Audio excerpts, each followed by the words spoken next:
How do you decide which stock to invest in, say if you want to invest in the stock market for 8 to 10 years? By looking at the stock price? Well, if you're doing just that, it might not be enough. You have to research too, and there are many ways to analyze a company's stock. Fundamental analysis is one way. It is like doing a deep dive into a company to figure out its true worth and determine the intrinsic value of the stock. But how is it done? First is to analyze the company's financial statements. Under this, income statement that shows the company's revenue, expenses, and profits over the period of time. The balance sheet is analyzed. That provides the snapshot of what the company's assets, liabilities, and equity are.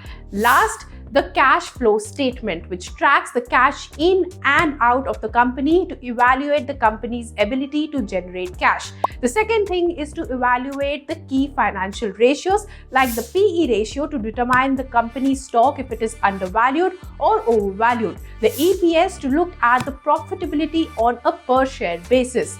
ROE that measures the company's profitability related to its shareholders' equity. A good stock has high and consistent ROE. And last is debt to equity ratio, which assesses the company's debt levels and the ability to manage them, and other key ratios are also to be seen.